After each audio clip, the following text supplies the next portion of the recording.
Hello and welcome to the beginning of the Swindon Town Swoodilypoopers' first game of their Premier League season. You'll see some new faces, including a second bald person in our squad today.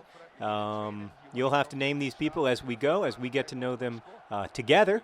But we've got a couple new people in the center of midfield, and also a new center back.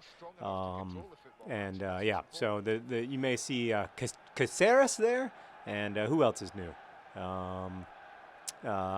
Merrick, we already know his name, and K. Fahey, or Fahy. I don't know how to say his name, but you'll figure it out.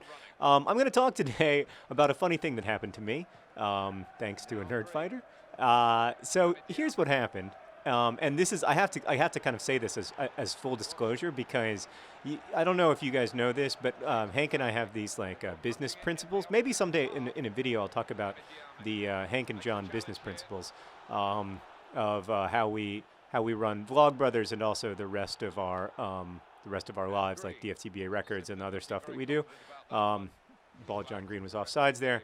He is an embarrassment to his family and his community. Come on, Bald John Green, you're better than that. But we have these business principles. Among the business principles is that we do not accept gifts unless we acknowledge that we have accepted them when they are related to our career. So first off, let me tell you that you may remember that in a recent Swindon Town Swoodilypoopers video, I named my top 5 television shows, one of which was House Hunters International. Well, it turns out that a nerd fighter's mom works for HGTV. Other John Green with a goal! Oh, he's a finisher. Oh, he used to be John Bennett, but now he's John Green because he married his fellow forward, and they make magic together. Beautiful stuff. Yes. I almost sang, but I didn't sing. If he gets another goal, I will definitely sing. You're going to hear me sing. This is great. We're doing all right in the Premier League. Wigan is not, of course, one of the stronger clubs in the Premier League, but still, we beat Chelsea. This nerd fighter's mom works at HGTV and sent me some amazing House Hunters International gear, including a bathrobe, which I wrapped up and gave to my wife for Christmas. So first off, thank you. Second off, that has nothing to do with the topic of today's video, which is my top 5 shows currently on HGTV. I just thought it would be funny to acknowledge that and then, clearly be swayed by the bathrobe. But I do genuinely, even before they gave me a bathrobe, like, oh, Fitzhall doesn't foul people. That's not possible. You just named an impossibility. Oh boy, yes, great punch. That's the new keeper, still without a name, but he'll have a name. You guys are so good at coming up with names, I believe. Oh boy. Yeah, this is a moment to clear it. Okay, so my number 1 show is definitely House Hunters International. My number 2 show is regular House Hunters, non-international. Those shows are great because you get to imagine what it's like to live someone else's. Oh boy, I need you, keeper. Yes, he's brilliant. I love this guy. You get to imagine what it's like to live other lives without actually having to live them. And actually moving, for anyone who's ever done it, is a huge pain, and it's not a lot of fun. But fantasizing about moving is like the number 1 feature of adulthood. I remember when I was a kid, my dad, everywhere we would go, like we'd go on a vacation somewhere, and my dad, I tried to hit Y, but I missed it. We would go on vacation somewhere, and my dad would, instead of like doing touristy things, he would just want to tour neighborhoods to find out which one he wanted to live in. That was like his hobby, was going around the world and fantasizing about moving places. And I used to think this, I thought it was so awful. And oh boy, I'm not very good at defense. Oh geez.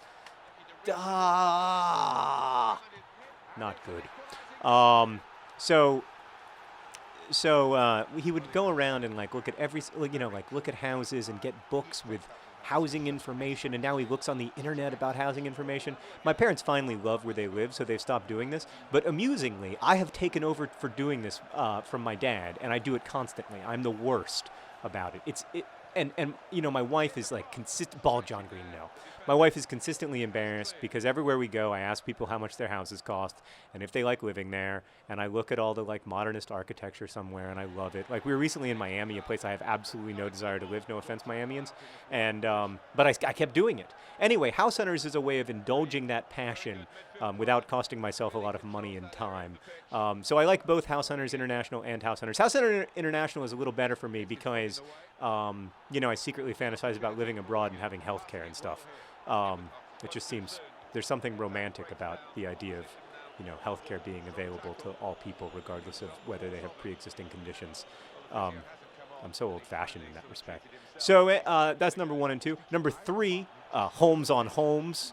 You ever seen that show? It's great. There's a guy. His name is Holmes, and he basically like does the home inspection you should have done and finds all the things that are wrong with your house and fixes them because he's nice, and he's also really ruggedly good looking in the manner of HGTV hosts. Yeah, so I think that show might be targeted at the ladies, but whatever, I love it. So that's my number 3 pick. There used to be a lot of shows on HGTV like what you get for the money, that were just clear fantasy-driven real estate things, like pre-real estate flop when I started watching HGTV, which was in 2006. There used to be a lot of shows about that, and I loved all of those. Anyway, we're going to get to my last 2 coming up. So those are my 1, 2, and 3 HGTV shows. Then there's this. They have this show, and I'm not going to remember the name of it, but they have this show that. I'm so bad. Okay. They have the show where they fix up a whole block. You know, like they do a lot of exterior work. I think it's called Curb Appeal, but it's the neighborhood version of Curb Appeal. It's really enjoyable because you get to see communities working together, and you forget. I mean, one of the weird things about being a person is that it's really difficult to imagine what it's like to be other people, right? I mean, that's like one of the core problems is empathy. And you forget that everyone lives in a neighborhood and that your neighborhood isn't the only neighborhood. And it's fun to see a kind of the life of a neighborhood that's different from yours, including sometimes the tensions in that neighborhood. I really enjoy seeing that. I keep trying to hit the Y button, but I can't find it on my controller. There's one size fits all. He's indomitable.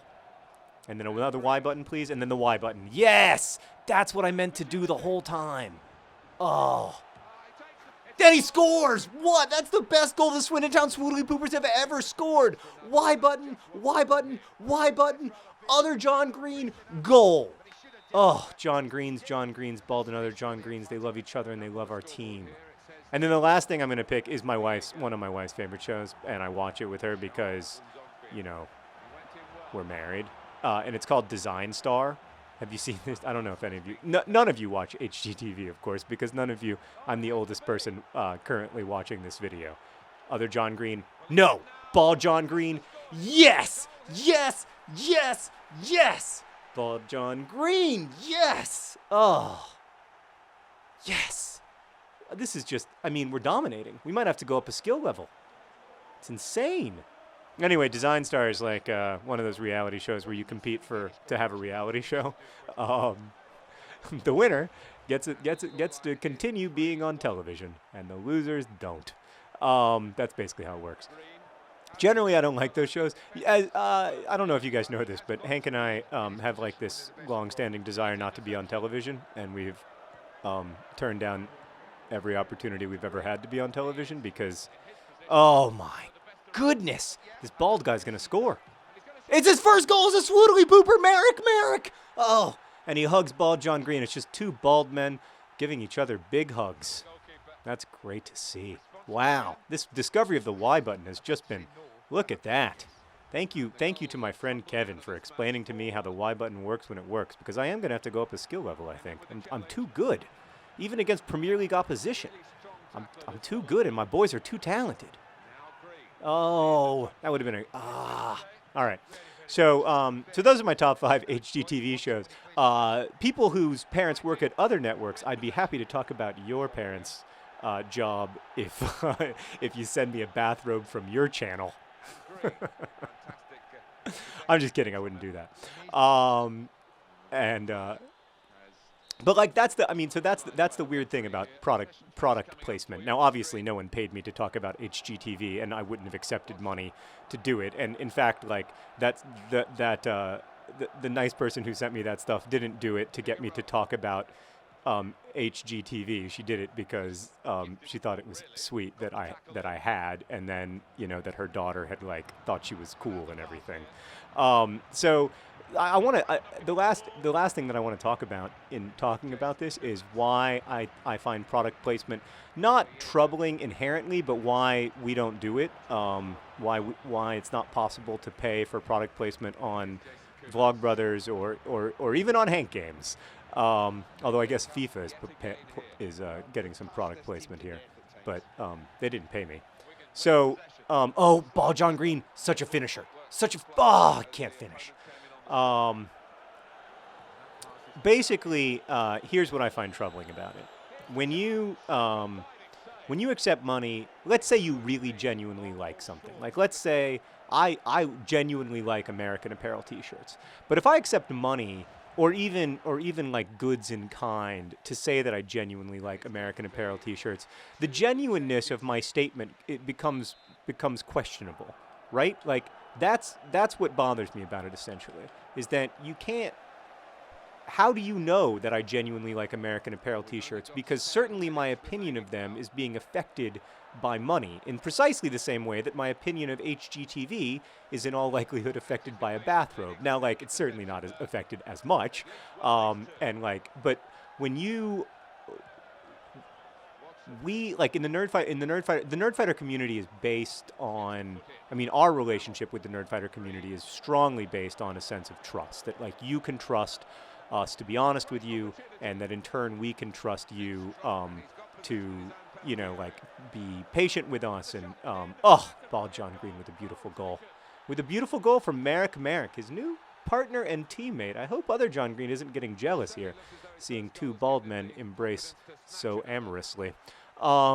Anyway, you can never, and that trust there is no price at which that mutual trust becomes for sale to me, because that trust is the core of the relationship. And so if I say, it may be that I like American Apparel T-shirts, but if I'm getting paid $5,000 to say it, that's going to, how do you know? How on some level do I know if I really like something or if I just like money? An offensive explosion today from the John Greens with an extra goal from Merrick. A beautiful day for the Swindon Town Swoodilypoopers, an extraordinary start to their first season in the Premier League, and we are going to raise up the skill level because they can't handle us. So Perry's happy, John Green, Nate Bennett is happy, everybody's happy. Thanks for watching, thanks again for the bathrobe, and best wishes.